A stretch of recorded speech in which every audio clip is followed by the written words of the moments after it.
Hey Film Buffs, welcome back to Film Feature 43. Today we're going to do another 43 Vax video with Liam Neeson and Seth MacFarlane's Naked Gun movie coming out, or already out depending on when you watch this video. I decided that we're going to talk about the first 3 Naked Gun movies in the series, so without further ado, let's get into talking about the facts. The Zucker Brothers, Jerry and David Zucker, along with Jim Abrams, wanted to do a movie based on the 1950s black and white TV show, The M Squad, so they went to Paramount and pitched it to Michael Eisner, who loved the idea, but talked them into doing a TV show instead of a movie. The very next day, the Zuckers and Abrahams decided that they didn't want to do that. They wanted to keep their idea and make it into a movie, so they went back to Eisner, who said, "It's too late. Police Squad's happening. I already pitched it, and the studio loved it." The TV show Police Squad was picked up for 6 episodes, but it only lasted 4 before being canceled, so the Zuckers took their idea back, added a love interest to flesh out the plot of the movie, and The Naked Gun was born. The Police Squad movie changed its name from Police Squad to The Naked Gun from the files of Police Squad to avoid any confusion with the Police Academy movies, which were very popular at the time. Coincidentally, or maybe not so much, the name change to The Naked Gun is very similar to the 1980s film The Nude Bomb, which was a continuation of the 1965 TV series Get Smart. Get Smart was a 1960s send-up of classic spy movies, and in 1993, Spy Magazine published a list of jokes that were stolen by the Police Squad and Naked Gun media from Pink Panther and Get Smart. The love interest that was added and that is in the final film is Jane. Nice beaver. And originally Bo Derek was approached to play Jane, but she turned down producers. Producers wanted a more dramatic actress, kind of like Leslie Nielsen was before he played in Airplane. I am serious, and don't call me Shirley. So they went with Priscilla Presley because of her role on the TV show Dallas. And when she first got onto set, she struggled a lot with some of the comedic elements, but they told her to just play the role straight off of Neeson's wackiness and play it just like she would a character on Dallas. According to Dave Zucker, the studio wanted an Oscar winner in The Naked Gun, which led to the casting of George Kennedy, which elated George Kennedy because he was petitioning for the role for many months because he was upset he didn't get to spoof his character from the 1970s movie Airport in the movie Airplane. And speaking of casting, Ricardo Montalban was cast as the villain in Naked Gun because the producers loved his role in Star Trek as And this was the last role for John Horseman, who played the driving instructor in the chase scene. He died in October of 1988, and The Naked Gun came out in December of the same year. Very good. So now the filmmakers had their cast, they could focus on the story, and the first thing they had to pat down was the love story and make sure that it worked with the rest of the movie. But the second thing was the location for the third act. They knew they wanted it to be in a crowded area, so they chose a baseball stadium, and that was their original idea, that the third act was going to take place in a baseball stadium, and they actually worked backwards from there. Any of the first scenes that were filmed for the movie took place in Dodger Stadium because Dodgers were starting spring training soon, so the filmmakers only had a limited amount of time to film in the stadium. And the MLB, in letting them use Dodger Stadium, insisted that they use the team the Mariners because they were a very weak franchise, and they thought that if they were in a movie, it would help strengthen their franchise. Queen Elizabeth II watched her first live MLB game. It was an Oakland A's game in 1991, 3 years after The Naked Gun came out, and her would-be assassin Reggie Jackson was the manager of the A's at the time and was the first person in line to shake the Queen's hand. It's good to see that they put their differences behind them for the love of the game. Funnily enough, Reggie Jackson retired from baseball in 1987, which was actually the year before The Naked Gun was released in 1988. And when Leslie Nielsen died, ESPN posted a fake obituary of Enrico Palazzo, saying that he broke the record for the first umpire to ever throw another umpire out of a Major League Baseball game. And during the memorable umpiring scene, the song I Love LA can be heard playing, and when Hawken is eating all of the food in the stands, specifically the cake, you can see a man adjusting his hat in the background.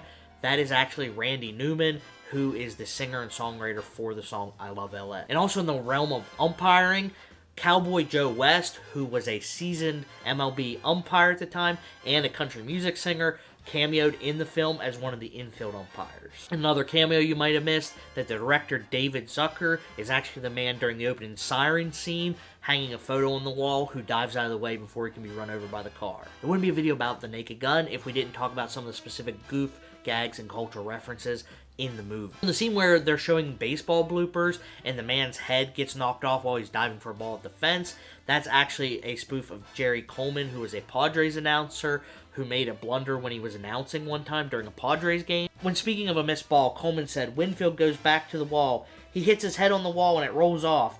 It's rolling all the way back to second base. This is a terrible thing for the Padres." How about that? And Frank's line about shooting the weirdos in togas who are stabbing a man in the park, that is actually a direct reference to the Dirty Harry film. When I see 5 weirdos dressed in togas stabbing a guy in the middle of the park, I shoot the bastards. That's my policy. Adult male is chasing a female with intent to commit. I shoot the bastard, that's my policy. And one quick gag you might have missed when Frank is having a shootout with a henchman at the Dugout Dogs factory and he falls into the pit of meat. The henchman's hand can be seen going down below the meat and a wedding ring is visible. And later at the game, the villain is eating a hot dog and he finds a ring and then a finger. It's the same finger from the henchman that fell into the vat of meat. And when Naked Gun was first released, the shootout at the end between Vincent and Frank is actually shot in the chest, but he's wearing his umpire gear and the chest cover just deflates. The chest protector saved you this time, Durbin, but now I'm going to aim for your face. But after the theatrical run, filmmakers took that out of the movie because they didn't want people to think that a umpire's chest cover could stop a bullet. Still in the movie, you can see in one part of that scene that the chest guard is inflated, and then later on in the scene, it's actually deflated, so that was left in, but the actual shot was left out. In 1988 was a banger for movies running over their villains with steamrollers. That happened in 3 different films, The Naked Gun being one of them, A Fish Called Wanda being another, and then Who Framed Roger Rabbit. And interestingly enough,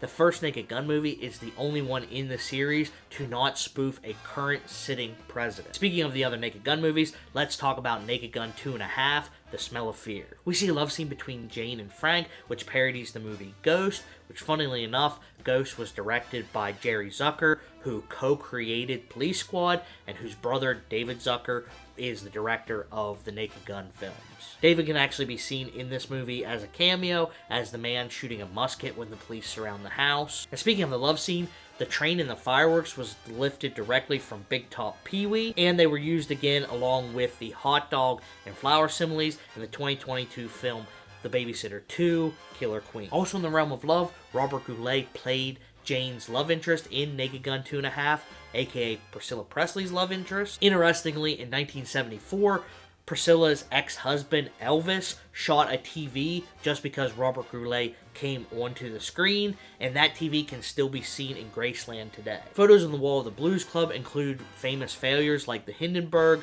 the singing of the Lusitania, the 1906 San Francisco earthquake, and Michael Dukakis.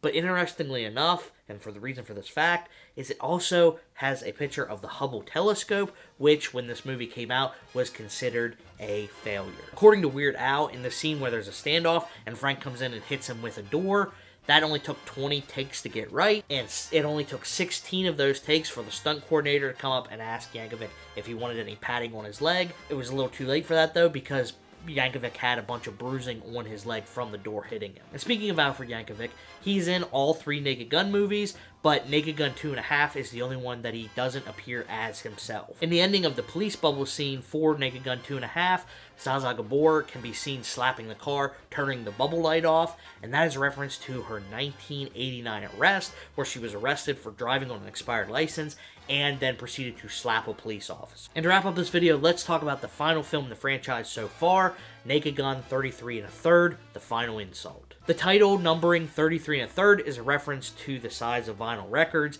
that were popular in the 80s and 90s. Naked Gun 3 was originally supposed to be called Naked Gun 33 1/3 for the record, but filmmakers didn't think anybody would get the joke, so it was changed to The Final Insult. During the prison escape scene in 33 1/3, Frank and Rocco end up in Shorewood High School, which is the same name of the high school that David and Jerry Zucker went to, along with Jim Abrams when they were teenagers. Speaking of the prison scene, 4 biker gangs are hired to play prisoners in those scenes.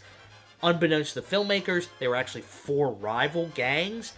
Luckily, nothing happened, and none of them got into any disagreements or fights. Speaking of deadly dudes in biker outfits, Ed Bowen played a psychologist in Naked Gun 33 1/3, but he also played a psychologist in Terminator 1, 2, and 3, and The Nutty Professor 2. Featured on the Playboy that Papshinger is reading is Anna Nicole Smith, who played Tanya Peters in Naked Gun 33 1/3. And speaking of busty actresses, the busty actress that played the character known as the Melon Lady was actress Lorelei Hart, who played the woman who Frank attacks on the ledge in the very first Naked Gun movie. Speaking of being reused from other movies, the cabin at 214093 Honeymoon Bay Road was the same cabin that was used in the 1988 film The Great Outdoors. George Kennedy had extreme pneumonia while filming Naked Gun 33 1/3, and it was at its worst when he was filming the 1970s flashback scene.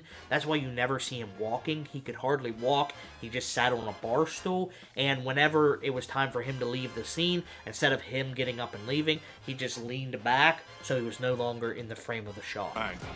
This is the suspect's girlfriend, Tanya Peters. I'll be right back. And much like the MLB in the second film, for 33 1/3, the Academy Awards allowed the filmmakers to use the words Academy Awards, but they had two stipulations. The filmmakers could not use the word Oscars, and the filmmakers could not show the little golden statue dude. So that's all the facts I have about the Naked Gun 2.5, and Naked Gun 33 1/3. If there's any movies you want me to talk about, let me know down below. And as always, thanks for watching, and I'll see you in the next one.